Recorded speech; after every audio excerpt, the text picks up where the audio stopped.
Palworld took about 2 weeks off giving us patches, and then they give us the biggest patch yet, and 2 days later, they give us another patch. This one is version 0.1.5.1 on both Steam and Xbox. The Steam has been released, the Xbox version will release as soon as it's ready. So let's go over these patch notes. Major fixes: fixed various game crashes, which that is huge. Balance adjustment: fixed a bug where breeding pals always had fixed passives. Fixed an issue where the increase in condensation progress was incorrect when using pal of rank 2 or higher as a condensation material. It will increase the number of pals used in previous condensation. So that is something they just gave us in the last patch. So if your star level is level 2, 3, 4, it'll count as more if you use it to condense into a different pal. So you don't have to use the full 64 if you've already condensed another pal and used that pal. Dungeon issues: fixed an issue where the innermost door would not open after defeating the boss of a random dungeon. Pals: fixed an issue where the naming of a pal would not change even after renaming them. Server issues: fixed an issue where it was not possible to search for spaces or Japanese Chinese characters in the server list.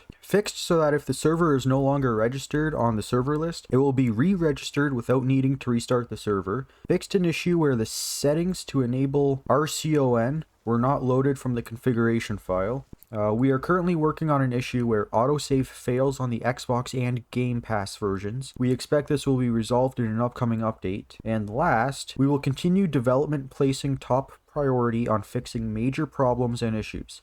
Thank you for your continued support of Palworld. So in the last patch, they said there's an issue where pals created through breeding retain their passives. We plan to roll back this change as soon as possible. And now they're saying they fixed a bug where breeding pals has always had fixed passives. So that to me means the breeding is fixed. So you can continue to do your breeding and open your eggs now, because they said they wanted to roll it back as soon as possible. And it seems like it took about 2 days, less than 2 days to do it. So this is all really good news. Like I said in the last video, we're in a really good spot with Palworld right now. They just had their biggest update ever, and they followed it up within 2 days with another patch, fixing something that they broke. So they don't plan on giving up this game anytime soon. There is one more thing I want to talk about really quickly.